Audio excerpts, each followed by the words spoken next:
So now we want to give a quick example to illustrate how we can calculate the conditional probabilities more or less like in a test or quiz setting. So for example, the question could say that uh, in the past, right? In the past, when they have surveyed some 20 participants, they have asked them whether you hold a Visa or MasterCard, right? So this is no. No means zero card. One or more, then we say yes, right? So it's on the right side. Yeah.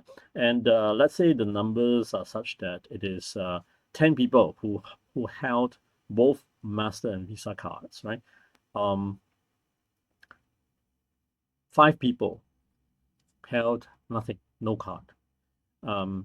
3 yes to Master, no to Visa, and we are left with, let's say, 2, just a good round number, so that the count of the universal set, right, is equal to 2.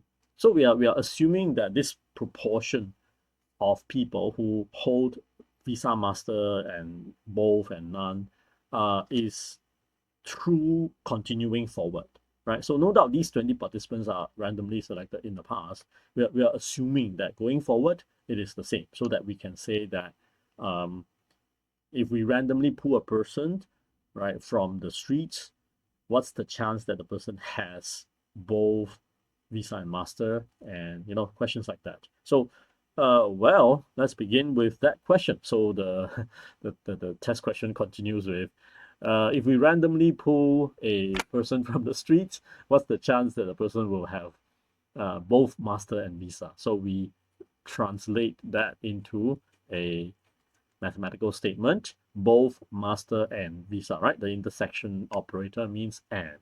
So probability of that. Probability, remember, is in the future, So don't get confused. The numbers are facts, true. They are obtained in the past, and they are true for that 20 particular participants, right? And how do we know the rest of the universe of people, isn't it? Yeah. And what about going forward? But we're just going to assume that the ratio, the proportion, the percentage, remember, they are going to be true carrying forward. So if we do that, then we ask, how do we calculate this? Well, the counting principle, right? We change it into a count operator. Yeah, remember this is U here, the universal set, yeah, the count operator. And the reason why it's easier is because we have the numbers, we have the counted numbers. And as I keep suggesting or maybe even insisting, counting is way easier and um, less prone to making errors than doing probabilities. And some of you, I know, you will even say, oh, P of V and M, right? So calculate P of V. So calculate P of V, yes, Visa, right? So 10 plus 2, then divide by 20 and all that. And then you calculate P of V and P of M, then, oh, it's N. So we split apart. P of V and M is P of V times P of M. Dangerous, right? Yeah, because remember, the question never stated that holding Visa is independent of holding Master. In fact, that is probably a test question. Check that, test whether Visa and MasterCard, holding a Visa and holding a MasterCard are two independent events. So if you already assume they are independent events, then what is there to test, right? And you're basically invalidating yourself.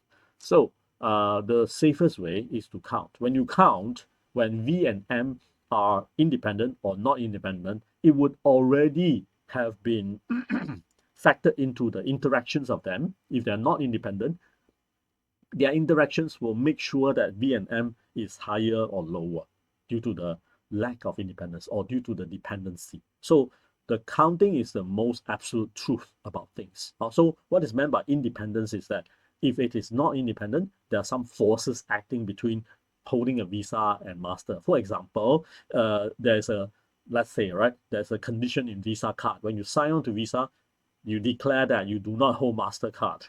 That's why Visa card will give you a sign-on bonus of $1,000. Example. So these are the forces that will make sure the individual will cancel the MasterCard and sign on to Visa. Yeah, something like that. So that's why counting will allow you to just count. You don't have to worry about, let me check whether are they independent or not. So let's carry on. So count of holding both Visa and Master will be this slot here, right? Yes, Visa and yes, Master. So only this slot, and that is 10 over 20. So that's easy. Our answer is 0.5. And we would likely be given conditional probability questions, right? What's the chance that a random person from the street will hold a Visa card, given that the person holds a MasterCard? So this would be something like you ask a person from the street, hello sir, can I ask you a question? At the end, I'll give you a $5 NTUC voucher, right? So that you are worth the time spent with me. Do you hold a MasterCard? And the person says yes. So now it's given that MasterCard is a fact for this person.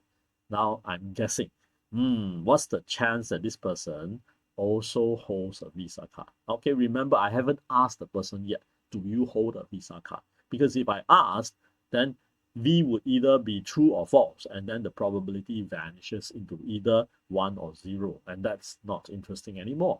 The whole study of probability is the realm between 0 and 1. So when I wonder to myself, then there is a probability. This statement will be applicable at that point in time. But that point in time is very short, right? So next question, sir, do you also hold a Visa card? Yes, no, right? So then this collapses. Okay, so how do we calculate this? Well, according to our definition, that's counting the V and M divided by the count of M alone. So this is M and this is V. So let me be super clear over here. This is over U and this is M. Okay, so this is conditional probability.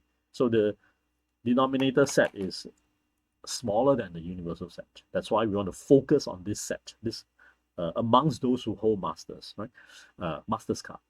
So that is 10 again, but then the denominator changes to those with MasterCard. So Master, yes, right over here, regardless of whether your Visa is yes or no. So 13 altogether. And if you divide up, it would be 0.7692. Okay. Of course, it is very possible that you are asked, what about the probability of a person holding a MasterCard, given that the person holds Visa, right? So very simple. Just kind of repeat the same with a minor change that we say M intersects V because we just follow this order, but we know it's commutative, right? So it's the same as the 10 we found. But the denominator is going to be count of the set V, right? V. So it's no longer U, but it's V, the subset V. And this will be 10 divided by Visa, yes, regardless of whether Master is yes or no. So that's 12. Okay, so we get 0.8333. All right, so individually, each can be a test question, a simple test question. Yeah. Now, of course, another one might be, another test question could be, given this table, check whether V and M are independent. Usually the question will not be so accurate to the book and say are statistically independent, right? If you see that, then good. It's a very clear question setter. But if they say if V and M are independent, basically it just means check whether it is statistically independent. And statistically independent, there is a very clear step. You have to use one of the 3 equations, right? So we can pick one. If we already have V and M, right? If we want to use the P of V times P of M equation to check, then we go to find P of V and P of M. 2 steps, right? So, but if we use the P of V given M is just the same as P of V, just check whether it's true or not, right? then we just need to find P of V. So let's go ahead and find P of V. So P of V is just count of V over count of the universal set. Yeah, and that is just count of those with visa, yes, 12 over the universal set, 20. So that is 0.6. Okay. Now, clearly, P of V given M is 0.76392. P of V alone is 0.6. By right, if they are independent, right, if they are independent, then I tell you the person has master or not should not affect the probability that I don't tell you the person does not have master, right? So tell you I have MasterCard is the same as, or the chance of me holding Visa card is the same. No influence on the probability. So they should be equal, but they are not. So since, right? So since P of V given M is not the same as P of V, right? We conclude that V and M are not, right, statistically independent. So very, very simple check. If you remember the equation, right? Now, what if you didn't remember this part? You remember P of M. Well, very simple. You just carry on with that equation. P of M given V, so you check whether P of M is the same as 0.8333, right? So P of M is count of M over count of universal set. And count of M, master, yes, regardless of visa, 13. So 13 over 20, all right, and how much is that? 0.65. And let's check. Clearly it's not 0.8333, right? So again, your conclusion is since P of M given V is not the same as P of M, this means they are not statistically independent. The results will be consistent. You will never find that checking P of V given M equals to P of V or not. The answer is different. The outcome is different from P of M given V checking compared with P of M. It will always be consistent. And finally, you also have P of V and M. All right, should be equal to P of V times P of M if they are independent. So let's do the multiplication. P of V 0.6 times P of M 0.65, and this part is algebraic, right? This part is just by algebra. If we were given P of V and P of M, just a number, we don't have this frequency table, then this is just purely algebraic calculation. Multiply them together, and what do we get? I think it's what, 39, 0. Yeah, roughly 60% of this, right? So 39. And clearly this is not the same as P of V and M, yeah? And so conclusion is the same, that they are not statistically independent. So this is basically an illustration of 4 different questions already, just based on this table, right?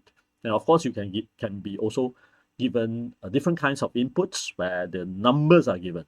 So it is given that P of V given M is 0.7632. P of V is this, P of M is this. Calculate P of V and M, or calculate M given V, or check if they are, they are statistically independent. So basically we have like worked through all possible combinations, starting with the frequency table. But if you're given the numbers, the numerical probabilities, then you just work along with the definitions, right? So we have all the definitions to help us with.